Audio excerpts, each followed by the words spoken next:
Hi everybody, it's Sweet Old Bob from The Careful Study coming at you with another video. But before we get started, I would like to talk about a few housekeeping things. First off, please join the Careful Study Discord. You can talk to me and many other people about EDH and Magic the Gathering at large. People are always looking to get a game in as well.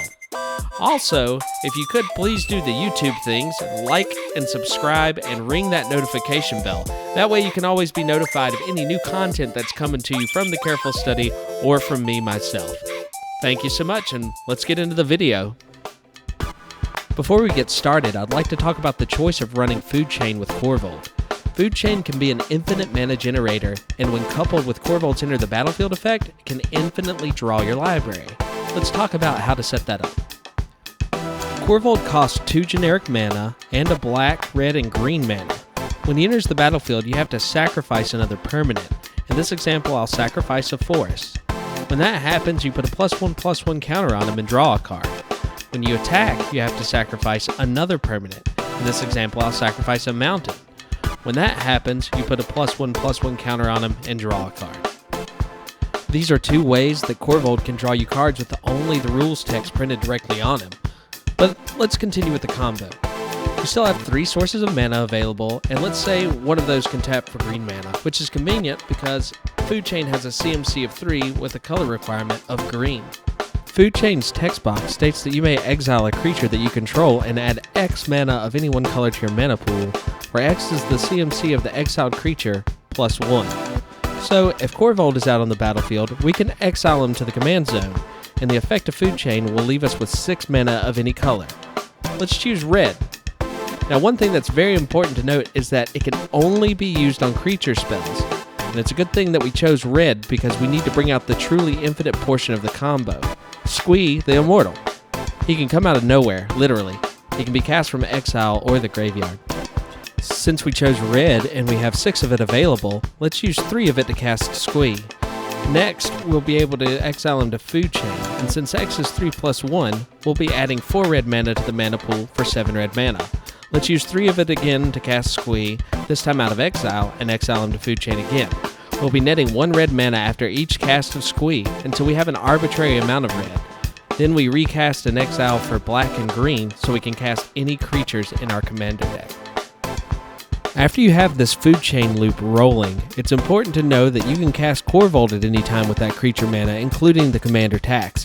But it's important to have Squee out there when you do it, because each sacrifice will draw you a card. Now that we understand this combo, it's safe to say that we can cast any creature that we want from our library. Now that you have most of your library in your hand, it's safe to say that you should cast a Dockside Extortionist. It's another part of an infinite combo that has unrestricted mana that you could spend on whatever spells you choose. When Dockside Extortionist enters the battlefield, it generates a treasure token for each artifact or enchantment that an opponent controls. In this example, we'll say that our opponents control a total of 3 artifacts or enchantments. The next creature we should cast with our infinite Food Chain mana is Temur Sabertooth. For 1 and a green generated by the treasure tokens, we'll be able to return the Dockside Extortionist to our hand. We can then recast him for the Food Chain mana that we have, generating another 3 treasure tokens. We can repeat this process as many times as we would like to cast any of the non-creature spells that we have in our hands, and going forward, you would need 5 treasure tokens generated by a Dockside Extortionist at once to make this loop without Food Chain mana. Another creature that would be useful to have on the battlefield with all these treasure tokens would be Mayhem Devil. It reads whenever a player sacrifices a permanent, Mayhem Devil deals 1 damage to any target. If we're going to be sacrificing all these treasures, it would be nice to wipe the board of your opponents. Some other creatures that we have in our library are relatively low costed, and they're used for the early game to ramp into Korvold. We have a lot of mana dorks, as well as notable exceptions like Tinderwall and Orcish Lumberjack. Orcish Lumberjack states that you can tap him and sacrifice a forest to add 3 mana of any combination of mountain or forest mana to your mana pool. Going up in CMC, you're going to have Bloom Tinder and Priest of Titania. Both of these are all-stars in mana production. Going up yet again in CMC, you have Dryad of the Elysian Grove, which allows you to play an additional land, and all of your lands can tap for whatever color you would like. Also, Eternal Witness. It's there to retrieve anything that you may have had to sacrifice to Korvold. And lastly, we have Ramanap Excavator, which is crucial with fetch lands. Lastly, at 4 CMC, we have Occam Adversary. This spell costs 2 generic mana less to cast if an opponent controls a green permanent. It has Death Touch, and whenever Occam Adversary deals combat damage to a player, you draw a card. If you can get this out as early as turn 2, maybe even turn 1 sometimes, this is an excellent card advantage engine. The next thing we'll be talking about are artifacts. All but one of them in the library are built to ramp. The first one that we'll be talking about is Chrome Mox. When Chrome Mox enters the battlefield, you may exile a non-artifact, non-land card from your hand. An excellent one to exile would be Squee because you can cast him from any zone. Then you may tap him for 1 mana of the exiled card's colors to your mana pool. The next one is Lotus Petal, which is a lot like a Chrome Mox, except for it has the added benefit of feeding Korvold. You can tap it and sacrifice it to add 1 mana of any color, and if Korvold's out on the battlefield, you draw. The next card is Soul Ring. It needs no introduction. Followed by Mana Vault. At the beginning of your upkeep, you may pay 4 to untap Mana Vault. If you don't, it deals 1 damage. Well, why would it be tapped? Because it can add 3 generic mana to your mana pool.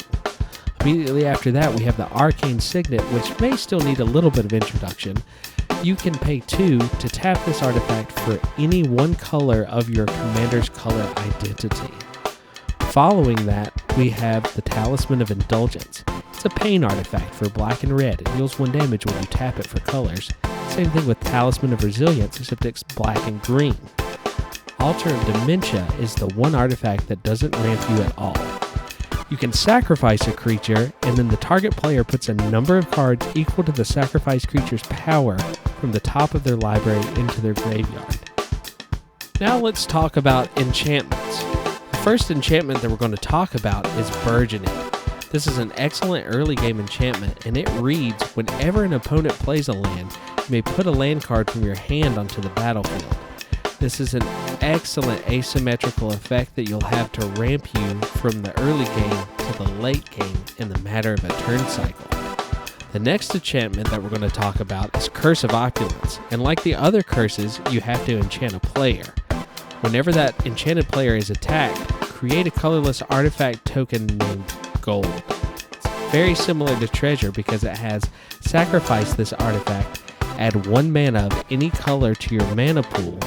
Each opponent attacking that player does the same, so there's a little bit of benefit to attack anyone but you.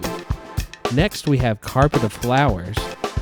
During your main phase, you may add up to X mana of any 1 color to your mana pool, where X is the number of islands target opponent controls.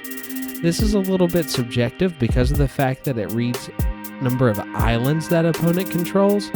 Well, if they're not controlling any islands, you're less likely to run into counter spells and extra turn spells. So that's kind of a win even if they don't have any islands out on the battlefield. The next one is Squandered Resources, and this card is an all-star when Korvold is out on the battlefield. It reads you can sacrifice a land to add to your mana pool 1 mana of any type that the sacrificed land could produce. Play this ability as a mana source. So if I have Overgrown Tomb, which taps for a black or a green, if I tapped it for a black, I could then sacrifice it for a green, effectively doubling that card's output. Next on deck, we have Cindervines. Whenever an opponent casts a non-creature spell, such as a blue player casting a draw or counter spell, a red player playing burn, green playing ramp, Cindervines deals 1 damage to that player. Now, that's only opponent, so we can thankfully still do those things. It also can destroy a target artifact or enchantment if you pay 1 generic mana and sacrifice Cindervines. Everybody's tired of hearing, did you pay the 1? Are you going to pay 2 for Smothering Tithe? Go ahead and blow it up. You remember Food Chain producing all that creature mana and Squee being able to cast from anywhere? Well, Goblin Bombardment is the enchantment built for that, because you can sacrifice a creature, and Goblin Bombardment deals 1 damage to target creature or player. That means you'll be able to deal infinite damage to all of your opponents. We haven't had any cards so far that use your life total as a resource, but Necropotence does. Essentially, you can pay 1 life to draw a card, but at your end step, you're going to have to clean up. But if you spend 25 life to draw 25 cards at your end step, you're going to be able to sculpt the game-winning hand. The next enchantment that we have is Rhythm of the Wild. Creature spells you control can't be countered. That is the most relevant text of this. You can also give non-token creatures that you have Riot, so they either come in with a +1/+1 counter or haste. Next we have probably my most favorite card from Theros Beyond Death, and it's Underworld Breach. Essentially it's a Yawgmoth's Will, except it's a little bit different, because it says each non-land card in your graveyard has escape. The escape cost is equal to the card's mana cost, plus exiling 3 other cards from your graveyard. This card is excellent when it comes to muscling through counter spells with one particular spell that you need to win the game. The next thing that we'll go into is the sorceries in the deck. We'll start off with Demonic Tutor and Diabolic Intent. They're both exactly the same, except for Diabolic Intent has a requirement of sacrificing a creature whenever you cast it to search. Gamble is the cheapest tutor in the deck, and it requires only 1 red mana to cast. You can search your library for a card and put that card into your hand, but then you have to discard a card at random. Then you shuffle your library. One of the best targets to aim for whenever you're using a Gamble is Squee, because he can be cast from the graveyard. Eldritch Evolution is another tutor, but specifically for creatures. Like Diabolic Intent, you do have to sacrifice a creature whenever you cast it, but you get to search your library for a creature card with a converted mana cost of X or less, where X is 2 plus the sacrificed creature's CMC. You get to put that card directly onto the battlefield, then you shuffle your library. You only get 1 shot at this because after it's cast and resolved, it's exiled. The next card we'll talk about is Scheming Symmetry. It costs a single black mana to cast, and you get to choose 2 target players, so you're going to make 1 friend and 2 enemies. But each of them searches their library for a card, then shuffles their library and puts that card on top of it. With as many sacrifice outlets as we have and Korvold out on the battlefield, it shouldn't be a problem for you to draw that card that you tutor for. Now we're moving to our only storm card in the deck, called Bitter Ordeal. It costs 2 and a black to cast, and you get to search target player's library for a card and remove that card from the game. Then that player shuffles his or her library. Now the specific type of storm that we're dealing with is called Grave Storm. So for each permanent that was on the battlefield and put into the graveyard this turn, you create a copy for each instance of that happening. We are going to be sacrificing a lot of permanents given all the sacrifice outlets that we have, but one interesting interaction is with treasure tokens. Technically, after they're sacrificed, they do go to the graveyard before they cease to exist, so make sure you've used a few of those to get this spell off the ground. Life from the Loam is the next sorcery we'll be talking about. There's a lot of fetch lands in this mana base, and there's also multiple opportunities to just sacrifice a land because it's necessary. We need to be able to recover some of those lands from time to time, and there's no better way to do it than a recursive spell like Life from the Loam. Massacre is the next spell on the list, and it's a 4 CMC Dork Sweeper because it gives all creatures -2/-2 until end of turn. However, there's an alternative casting cost if an opponent controls a plains and you control a swamp. So you can play it for free at that point, which is an excellent way to get back into the game after you've sacrificed a lot of stuff digging for that win condition. Summer Bloom is not only one of my favorite cards in this deck, but it's one of my favorite cards in Magic the Gathering at large. You know it's going to be busted whenever it's banned in at least one format, and with this one, you're allowed to play up to 3 additional lands this turn. It's spectacular if you have Underworld Breach to recur it, or you just sacrificed a lot of stuff with Korvold on the battlefield and filled up your hand and don't want to discard those lands. Last but certainly not least, we have Toxic Deluge, and at 2 generic and a black, it is the best sweeper in the deck. As an additional cost to cast Toxic Deluge, you have to pay X life, but all creatures get -X/-X until end of turn. And this brings us to our instance. We have Abrupt Decay, which can't be countered, and it can destroy any non-land permanent with a CMC of 3 or less. We have Assassin's Trophy, which can only hit opponents' permanents of any type, but when you destroy that permanent, they're able to search their library for a basic land and put that card into play. Then we have Fire Covenant, which, like Toxic Deluge, has a pay life clause attached to it. So you can pay any number of life and then distribute that total amongst target creatures. Next, we have Nature's Claim, which can destroy any artifact or enchantment, but its controller gains 4 life. And then we have two very similar cards in Pyroblast and Red Elemental Blast. You get to choose one of these modal instants, and it's either counter target blue spell or destroy target blue permanent. Now, Pyroblast can target any permanent regardless of if it is a legal target, because part of the text resolution is once you verify that it's blue, then you counter or you destroy it. Then we have Autumn's Veil. Spells you control can't be countered by blue or black spells this turn, and creatures you control can't be the targets of blue or black spells this turn. And then Veil of Summer. Draw a card if an opponent has cast a blue or a black spell this turn, and spells you control can't be countered this turn. You and your permanents you control gain hexproof from blue and black until end of turn. Culling the Weak and Dark Ritual are both rituals. Culling the Weak requires you to sacrifice a creature though. And then we have Ad Nauseam and Plunge into Darkness. They both allow you to dig through your library to find specific cards, but not like a tutor, but more like a mass draw engine. Ad Nauseam allows you to keep most of the cards, whereas Plunge of Darkness requires you to exile all but one of the cards that you reveal this way. Reap and Noxious Revival allow you to retrieve cards from your graveyard and put them either back on top of your library or into your hand. Reap can target as many cards in your graveyard as your opponents control black permanents. Noxious Revival can only select one, and it puts it on top of your library. The next two are a little unrelated, but we have Entomb, which is an excellent way to fetch Squee and put him into your graveyard so you have access to him sooner. And Imp's Mischief, which is in a roundabout way a counterspell, because you can change the target of a spell with a single target, but you lose life equal to that spell's converted mana cost.